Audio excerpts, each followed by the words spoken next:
So, if you guys have seen the Lunatic Battle Tournament, surely you've caught many of the Disciplinary Prefect Aria matches played by Gomyeongmi, Korean Jesus himself. And she's actually one of those characters a lot of us were like, alright, we'll skip her right on release. Genesis Ross is incoming. That is going to be a pretty big summon. So save your mystics, guys, save your pities. But sporting a 90% win rate across all of his matches in the weekend prior today, surely there's something about this character that's really good. And I happen to pull one today, so we're gonna dive into what makes her so good, how to play her, and how you can be team building around her so that you can also raise your win rates. I pity 3 Mystic banners back to back, guys. What do you want from me? I'm fucking broke, okay? Aria only lost 1 match in Lunatic. Let's try another one, okay? Fine.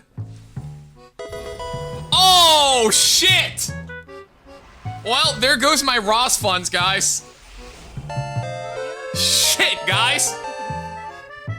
Doubting the method. No, you guys are right. You guys are right. You guys are right. I should not have doubted. I should not have doubted. Okay. All right, so being a Bruiser, this is one of the few characters where you don't really have a lot of room for skill expression when it comes to Molagoras. Just pony up your, how much is it? Like 33 Molagoras and call it a day. You gotta max everything, especially for damage dealers and Bruisers in particular. They're going to be staying alive long enough that you're gonna want every single point as much as possible. Obviously, she has a ramping S3, so we wanna make sure that thing gets scaled up to maximum effectiveness. Her S1 is nothing to scoff at either. A lot of times doing a lot of damage to squishy units, and let's be honest, the main reason you're playing her is for her passive, because she is one of the few characters who provides a lot of AoE effect resistance to her entire team, not only herself. So with my current build, she is providing something to the tune of 220 ER to herself, and of course 40 for her team, which is going to be really handy, helping us fight through the myriad of openers. So her kit, the passive, just works so well because she gives your team effect resistance and then blocks the soul burn. And the blocking soul burn effect actually ends up being one of the most OP effects if you think about Bellion in a long match. Being able to lock out so many nice soul burns that lets your opponent cheat out tempo, blocks out ML Payra soul burn, being able to block out like even a Venturer Ross. As for the build itself, you guys can see we're running Prayer of Solitude. I personally think this is her best in slot artifact because it just gives her every single stat she needs. More HP, more damage dealt, and off the extra attack, she gets more damage dealt as well. So you're just juicing so much value out of a single artifact. Now, if you don't have this, which is obviously a limited artifact, you can always go with a more free-to-play option. Go with Proof of Valor. You're out of proofs, go with maybe like a Golden Rose, which is always good on HP scaling Bruisers that deal decent damage. Or if that doesn't work, you can also go with an aggro artifact of choice, Thorn of the Blue Rose, which gives her a free soul burn on the S3, which gets her ramping fast and early. So going over her build, you are going to be wanting a high HP, high crit damage, and maybe a high speed build. These are her 3 most important stats. Since she has a lot of guaranteed critical strikes, you do not need any crit chance on her. Skip it entirely.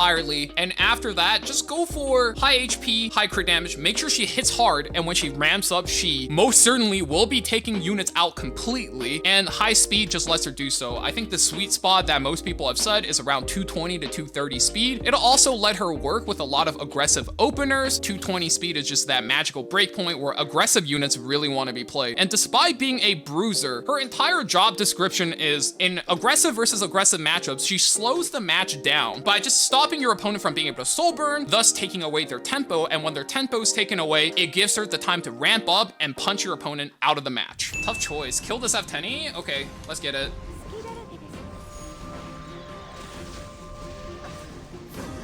So this is the play, right? We're burning it, and then we're sending the Aria in. Oh, we couldn't put... Oh, huge. All right, I mean, this is guaranteed kill. Like, you can't miss into a defense break target.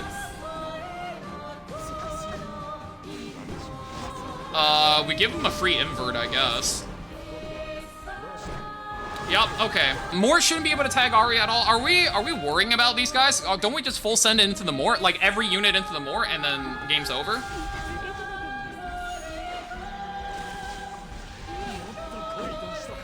Okay, this goes... Proof. Okay, the proof is getting chipped down a lot. This unit's so good, he can't even burn the Payra, you're right. Okay, that's a little bit piggy on my part. I'm sorry about that. I don't think I needed that, nor deserved it. The only awkward part is we actually give DJ a lot of free real estate with these. Okay, never mind. We just one-shooter-did him. Jesus. I mean, I don't disagree with you. I think she's tier 2 power level. You do have to always team build around her, though. You notice, like, we actually always have some kind of structure that ensures we can drag out the match length. And then once the match length is sufficiently dragged out, she's ramped up enough, she can close out the game, right? Now, those are some of her more standalone drafts, where you're just picking her with a bunch of meta units, and as long as you're choosing your matchups correctly, ML Aria can get a lot of work done. But if you want to be building more towards a consistent composition that you can always spam, then you want to play into the Soulburn pipeline by taking her early with Bellion. This is a strategy that's currently being played by free-to-play Hall of Famer Lifton, and his newest cook is to take out all the Soulburn floodgates and then abuse Hellion Lua plus Taga Hell's Ancient Book units, and if the opponent pivots too defensively, then you can always pivot into a high-value Bruiser. Keep in mind, you should never do this when ML Payra is in the game, but whenever she's out, this is a great strategy. Funnily enough, while we were testing this draft, we actually ran into the man himself, so I'll be showing you guys two variations: a pivot out when the opponent goes too defensive, and what it looks like if you stick to the plan. Enjoy. I kind of like Lethe more, really. Let's hit this. I'm like, I know we need to soften up his like bruisers for the Amiki solo. So either we get Laya for the closeout on the Aria, or, oh no, he's gonna ape down the Laya. Okay, that makes sense.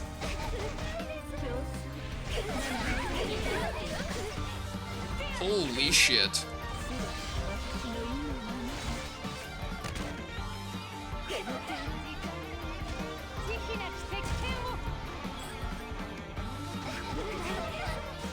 And the crazy part is, like, his team's not really taking damage.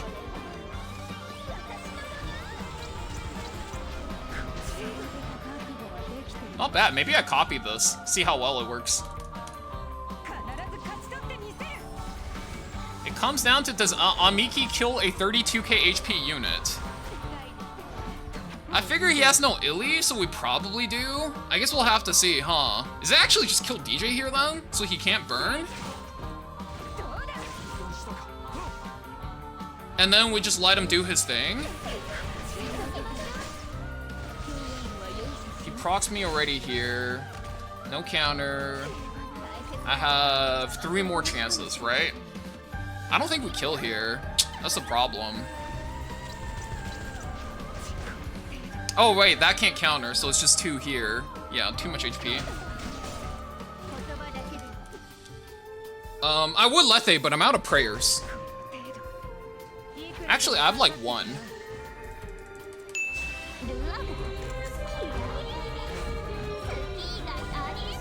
Hold Rec S3, got it. We're going for a slower unit. Unfortunately, no book, but this should be fine. Holy shit. Okay, do you want to S1 here for the damage or S3 for the shuffle? I'm kind of down to S1 for the damage.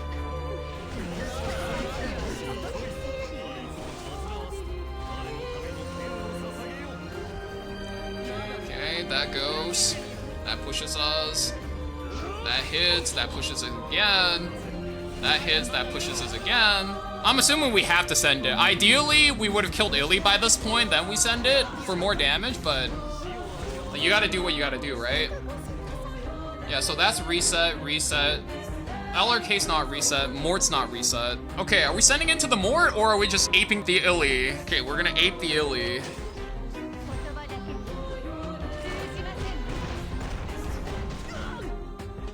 Okay, do that. So basically, if I'm understanding this, if we get more damage, right? So he has to S3 now. Oh shit, hey, he got the stealth. I mean, I guess we just send it in here. Needs correcting. Oh, okay. That more immune way annoying. Yeah, that's what I thought. I'm assuming we're not skipping here, though. If we're skipping, like, we're kind of in trouble, so we kind of have to click. I click this. Oh, okay, it's like that. We eat the CR here. I mean, am I not just like, let's burn this shit and go. Who cares? Yeah, we take that.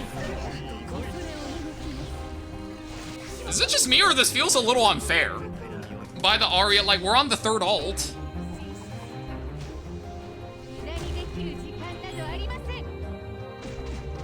Holy shit! Wow! Well, so this is what a Lifton's been doing. Yo, maybe I play like that. What the fuck? And there you go. That's how you play this character, how you build her, and how she looks when being played in top RTA versus other top players. This is not one of those characters where you just plop her down and she's gonna 1v9 like you saw when Laya came out, like when Death Dealer Ray got buffed, when Genua came out, Ayufin came out. She's not a bruiser like that. More so, she's a little bit like an Empyrean Illinav, where you're playing her mostly for the passive and then taking advantage of the passive to just extend the length of your game. And once the match is sufficiently dragged out, then what you want to do is just make sure your team can scale well into the later stages of a frenzy match. And there's a couple of smart team building you could do with her. One is take her or Bellion and then play that Soulburn composition. You can also take her, take Fallen Cecilia, just completely halt the pace of the match. That's a really powerful tool as well, because you can just swing that into an anti-cleave, or if you force your opponent out of cleave, you can then speed back up and out-tempo your opponent as well. There's a lot of things you can do with this character. Whether or not you should summon this character, I think that leaves a pretty big question mark. I would say if your account currently don't own Bellion, and you generally have a hard time versus cleave, especially that Soulburn variety of cleave when the other guy is playing into the Hellion Lua, or when they're playing into the ML Ludwig, this is a pickup that cannot be bad. Is she amazing?